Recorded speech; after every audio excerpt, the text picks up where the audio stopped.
What's up, YouTube, and welcome to Codename Scream. I am that horror guy, and if you haven't done so already, please make sure to go ahead, like, subscribe, and ring the bell for notifications for all things horror.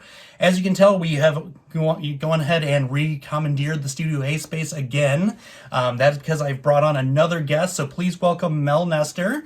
She plays bass for both Tides Cult and Secret Lives. In the description below, I will have links to both websites for their merch. If you use Scream10 in the checkout, you can get a percentage off your order and get some swag and represent. If you like goth-influenced folk music, or if you're feeling a little edgy and want the blackened hardcore side, there's something for everybody there. And she's involved with both, so there you go. Welcome to SLASHETHON. We've been promoting this one for about a week, as we normally do. This one I was actually a lot more excited about. Just due in part, we're bringing in my favorite horror character in all of horror with Michael Myers. And that's another reason I've also brought on Mel, is another commonality, is the favorite. Clearly, we are both fans. So the shameless promo does not end with just me. It's both of us now. So with this one, we did pick the Rob Zombie 2007 Michael specifically to go up against our true crime terrible person, which is Richard Ramirez, the Night Stalker. There's a documentary that's been around Netflix now for a little bit that's gotten a lot of buzz. It is awesome. There's a lot of really great information in it, so be sure to check that out once you're done watching this to get a lot of the stuff we're probably not going to touch base on, because, as we know, this is YouTube, and delicate sensibilities and whatnot may not go for that. So, Michael Myers, what are your thoughts before we even get into this? Well, my favorite killer of all time. And I think it's another interesting point that we picked the remake Michael Myers, because it really gets into the psychology of Michael Myers, whereas the earlier one doesn't talk so much about him as a kid. You just see the initial, like, he comes out with a knife and that's it, and you really see like his psychopathic tendencies as a kid. And also, if you watch Night Stalker, the documentary, it really gets into the psychology of Richard Ramirez and some of his tendencies as well. So it'll be an interesting comparison. Yeah, and that was another reason I had intentionally picked that. We had the psychology side of things. Also, we needed a body count to compete against Ramirez, and this Halloween has the highest body count on screen with 18 kills. So I know there's going to be a lot of controversy probably when this hits, because everyone's got a thing to say about those zombie remakes. You can sound off below how you feel about it, and while you're at it, cast a vote at the end of this. So with the 2007 remake, Rob Zombie gave us the reimagining, is the best way to describe that, and his take on Michael Myers. As Mel mentioned, we did get the psychiatric side of things, because we focused a lot on his childhood. We didn't get just the opening scene with a kill, and then that's kind of it. This one, we dove deep. It was a good about half hour of the movie dedicated to just his childhood and his upbringing and everything, the tendencies that made him become who he was. Start off the film with him killing a pet, even. Then you got the abusive stepfather downstairs, verbally abusive, physically abusive at times even. Get into it a little bit more. We get to the school side of things. They bring in Dr. Loomis, which was a nice change of pace, because Loomis just kind of shows up in the original. This was, hey, this is why he's here, and it's because he's showing sociopathic sensibilities, and we need to do something now while we can.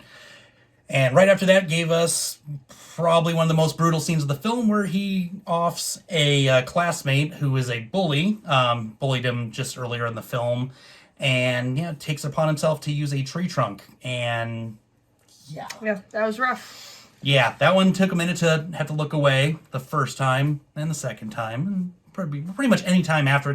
That scene will never get easier. Nope. And as you've said before, the sound that comes from that scene, just whack.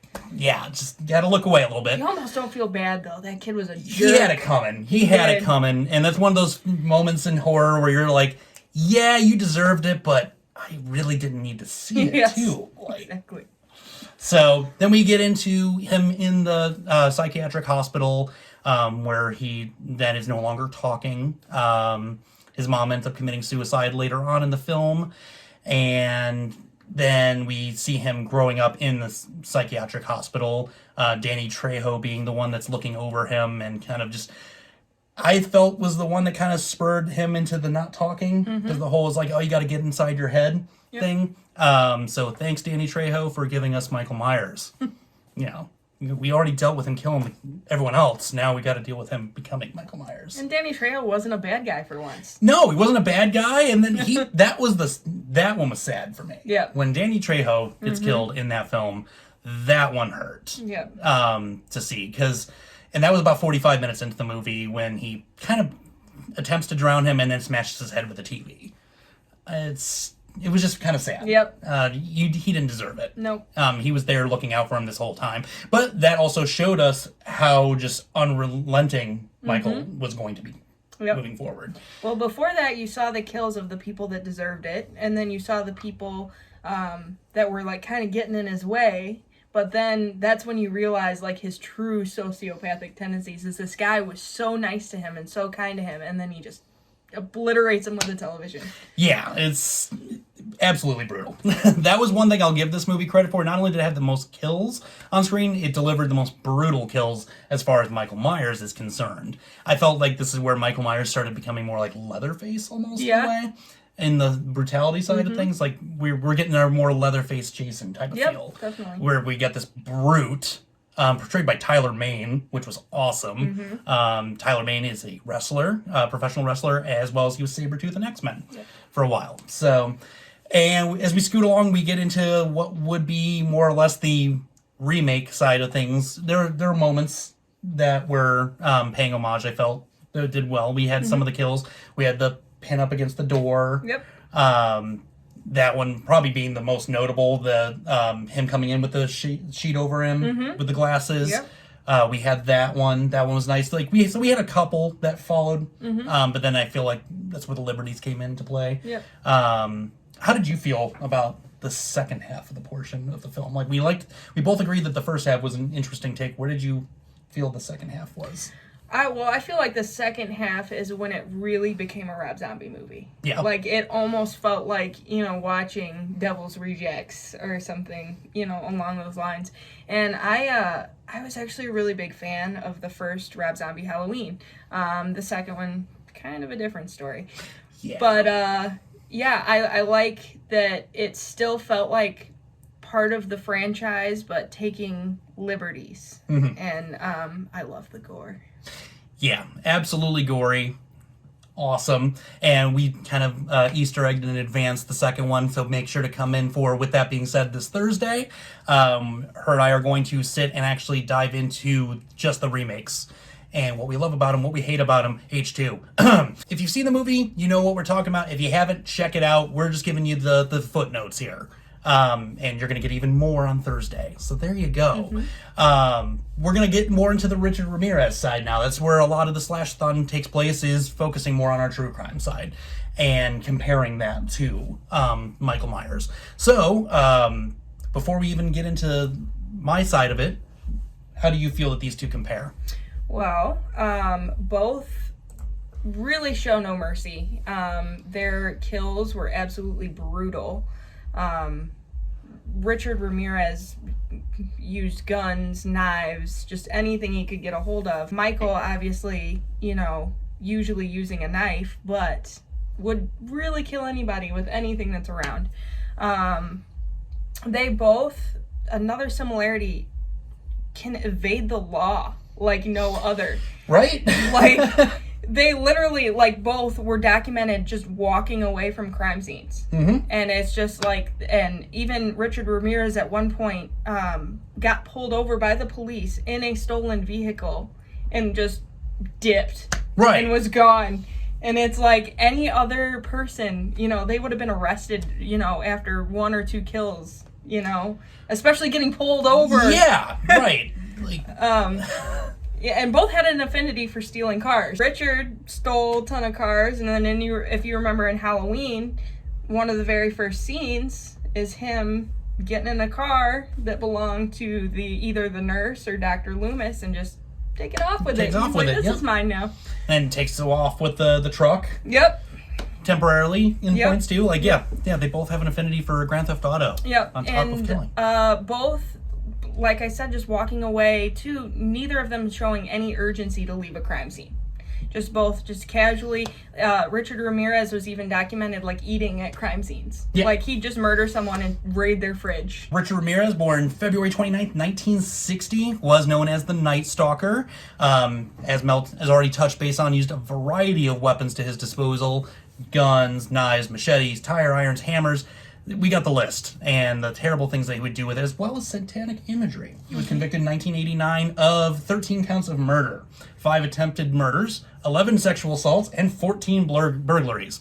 But while on death row, died of complications from B-cell lymphoma June 7th, 2013. When I was researching into this, there was actually an article that I thought was interesting where he was in his 50s when he passed away, and had, with how the crime system works in California specifically, he would have been in his 70s before they had actually used the gas chamber like they wanted to with him. That's so crazy. He got it way easier than any of his victims did. Yeah. Period. Definitely. Both of them had a very just arduous upbringing. Abusive father figures. Specifically, Richard Ramirez's father, physically, mentally abusive. Again, kind of the recurring theme with all of these serial killers. Mm-hmm. There's always some type of really terrible upbringing of some type. Overbearing mother, overbearing father, overbearing stepfathers, whatever you want. They're all overbearing, and they're all exuding these terrible traits upon their children that I feel help the motive in the end of the day. And there's actually been documentation where Richard Ramirez was sleeping in a cemetery at one point to evade his being at home with his father. We're not going to get too much into it. As I mentioned, there is a Netflix documentary out, Night Stalker: Hunt for a Serial Killer. It's on right now. Maybe not right now at the second we're on right now, but it's on there. Go check it out. It's awesome. It'll get way more into depth than we're going to here. Plus, I didn't bring the pink shirt, and for some of this information, I need a pink shirt for. You don't have one either, so we're going to have to deal with what we got here, right? I think you own one more pink shirt than I do. I got 2 more than you do, probably. So, we will just kind of touch base briefly on a couple of murders, most importantly the first one, and then the last one. I always go with the first one because that's, historically speaking, the one that is like the most, like the passion project, if you would.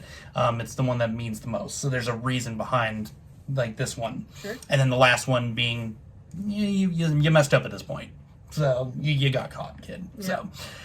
So his first one was April 10th, 1984, murdered a 9-year-old Chinese American girl in the basement of a hotel where he was living.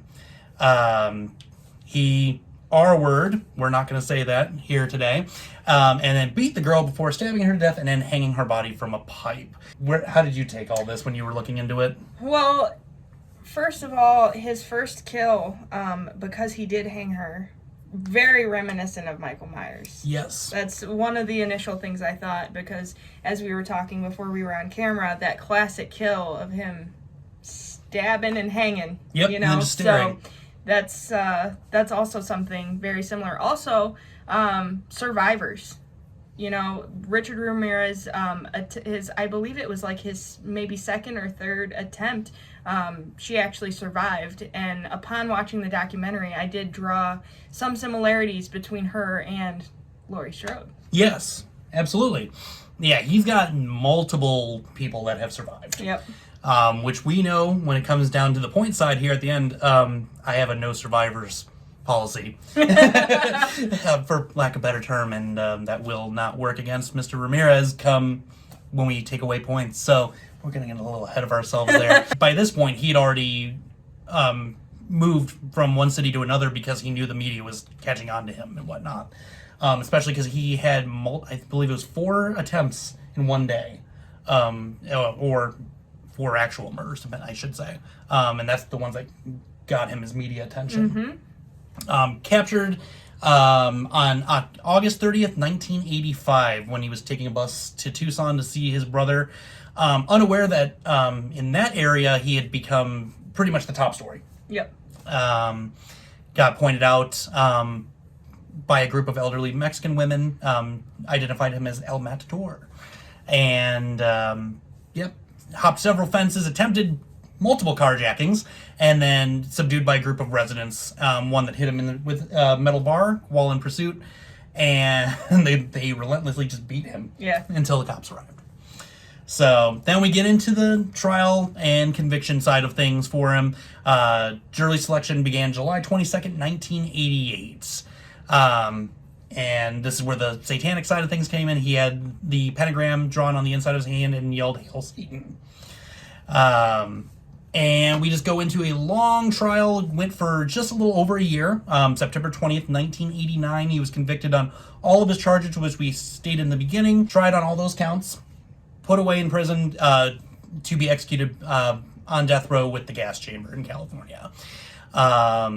Did not, as I previously mentioned in the beginning, did not get to that point, as he did pass away from complications with B-cell lymphoma while at a general hospital in Green Bay, California on June 7th, 2013.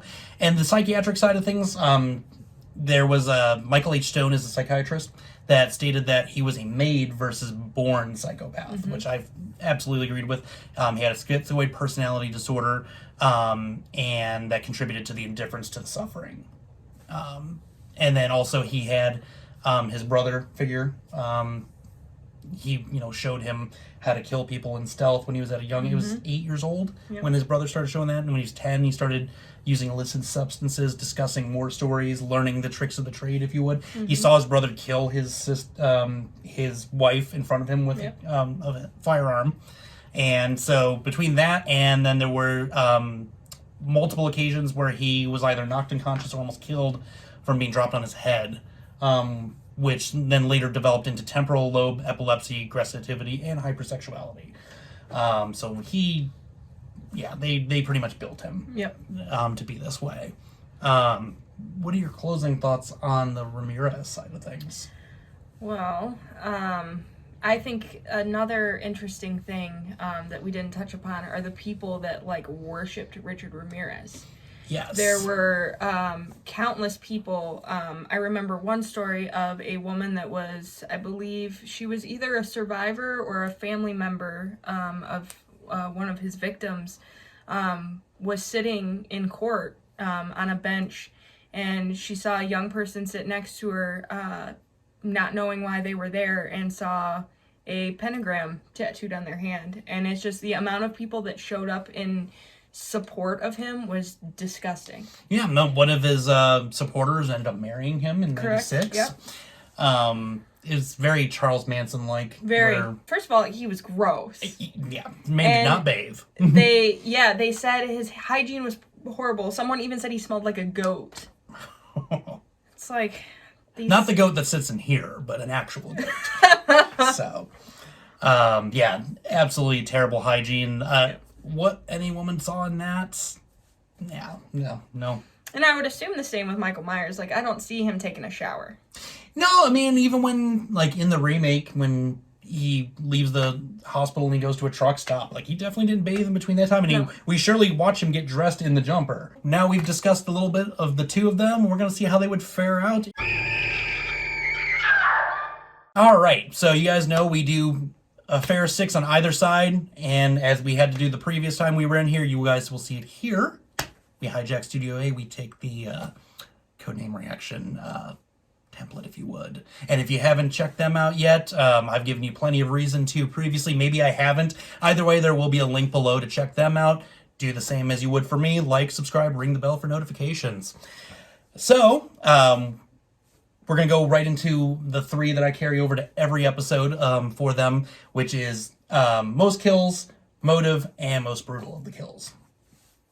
So I will present that, and then between the two of us, we will determine how we would fare dropping off an additional 3, if need be.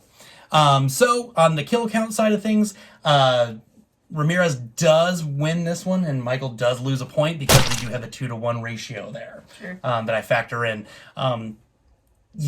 Michael had the most kills in this film, but we had to put something up against 13 actual kills. Right. If we were to throw in the attempts and whatnot, he would still take this. Mm-hmm. Hands down, no doubt. But we're going for concrete here. Yeah.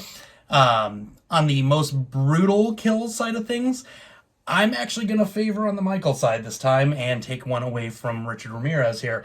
Yeah, what he did was terrible. There's no question of it out there. There's just the whole list of kills that he did was just terrible. Yeah. But Michael's kills in the remake, there are multiple that had me cringing. We mentioned the beginning. Right. That one was brutal.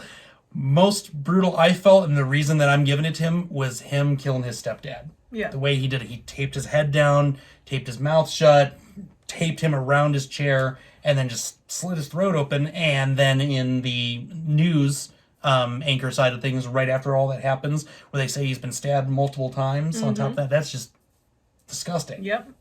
Well, and another thing why I would give it to Michael as far as most brutal is, whereas not all, but a lot of Richard Ramirez's kills were done with a gun, so that's pretty much instant death right there. Michael just loved to drag it out. The stabbing multiple times, and like that beginning kill sequence we keep talking about, where he beat that kid with that branch. Yeah, you know, kneecaps him, lets him crawl around for a little bit. So brutal. Yeah, and so even brutal. With Annie, when he comes in, he kills the girl, the guy that those two are doing their thing. He kills her, and then she tries to run away. And he pulls her from the door and pulls her back, and then that whole sequence there, like, yeah, he toyed with people a lot. Yeah. Some got instant death like Ramirez did, but the majority were toyed with, brutalized, tortured, you name it. Well, another similarity, to call back to similarities of the two, notably, Richard Ramirez loved to see the horror on people's face. Like, that was his thing. And a lot of times, if someone would not show fear, a lot of times those were the survivors that he let walk. And I feel similar to Michael. Like, he just loved to torture people and just see that fear in their eyes. Yeah, that's a very good callback there, and absolutely agreed on all fronts there. On the motive side of things, I could not decide which one would take the win here. I'm taking a point from both just to make it fair. And reason being is they both showed a very just terrible upbringing on both sides. In the original canons of Michael Myers' character, we'll never know, really. They never really dive into it, as we had said before. But we're using the zombie one here, and we get to see it firsthand. We've read and, heard interviews in regards to the Ramirez upbringing, similar in ways. Sure. I don't feel either one of them got the upper hand here. I felt they were both dealt a really terrible hand at a very young age, and could have been possibly avoided on both fronts. Yep. So to make it fair, we're just taking one from both. So we've got 3 that we come up with for the show to make them show specific. We mentioned the carjackings. And Richard Ramirez, and this is more of a comedic one, but we mentioned the carjackings. I noticed that as well with the researching. I'm taking a point away from Michael. Ramirez has a ton of carjackings going on here. And we gotta get some light in this somewhere. And like the fact that he was pulled over and still got away. Right. And crazy. With Myers, in particular the first one, I remember the scene where Loomis is talking to the sheriff. And he's like, "Oh, I'll be out here for 10 minutes. Okay," and he's driving behind him, and he turns at the time. Right. It's like, you could have seen him right there. Yep. So sorry, Michael, you need to steal more cars, man. Point blank. Well, I mean, he did his share too. He did his share, but yeah, he had 2 right there at the end with Ramirez. He attempted 2 while evading. Yeah. I was like, that set it overboard for me. Well, I guess mine would be just the purpose of Michael's kills were a little more precise, where if you look at the beginning, he had a reason for the people he killed. Yes. Being, tortured by that kid at school, and, that horrible stepfather. Ronnie, it was very methodical, and he had the reason. Whereas Richard Ramirez, you see that the first person he killed, he did know. Yep. But there was no real reason to it. And following that, there was also no real reason for it. It was very random, the people he was killing. So on the brutality side of randomness, I got to give that one to Richard. Final one, I definitely was discussing with you in the beginning a little bit, the survivors. Yep. As we know, I don't do survivors here. That's a no-no. Michael's losing one because Lori, Correct. Yep. I'm taking away 2 from Ramirez. Oh yeah. And mainly because he had multiple survivors, as you and I have discussed. Yep. He had way too many, and that's why I feel we're losing 2 for that. You know, Too many Lorries, you have way Richard. too many Lorries. Not acceptable. And awful, regardless. So, but inevitably it's not our decision, as I've stated before. That is where you guys come into play. So we're going to need you to comment below with either hashtag Michael or hashtag Ramirez to determine who you feel should win based on this. You can send us a message on Instagram, Twitter. You can email me. There are multiple avenues to get on your soapbox and argue your points to who you feel should advance in Slashathon. We did not discuss who has won the previous episodes. Usually I do that in the beginning, but we have a guest. The focal point is on our guest. I know, Of right? course. It's all about Mel. Always is. Always will be. You're right. So, last week we had Gainesville Ripper and Ghostface. We had some last minute votes come in right before I decided to close up shop. Ghostface will be winning this one based on fan vote. So next week you are getting Jason Voorhees versus Ghostface. That one I think is going to be a lot of fun to see what happens. Now, I held a little bit of a poll in the beginning and towards the middle of last week asking your favorite final girls. Initially it was just, who's your favorite? Just kind of spitballing just to see what we would do. Then I took a couple from the voted ones and a couple of my favorites, threw them up there, and again, it was like, who's your favorite based on Instagram, Facebook polls that I was doing. Reason I'm doing this is the last first round of Slashathon is next week, or the following week after next. We're going to do the follow-up for Jason and Ghostface. We have one more first round, and instead of doing a serial killer and a fictional killer, we're going to take a final girl and put 2 final girls against each other to determine who would win based off of the 2 of them, and then whoever advances there will take on the subsequent serial killers in our brackets. I thought that would be a nice little way to spin things on its head and end this thing really fairly, or unfairly, depending on where we end up. So based on the votes, we had Laurie Strode with over 10 votes, and we had Sydney Prescott with 9.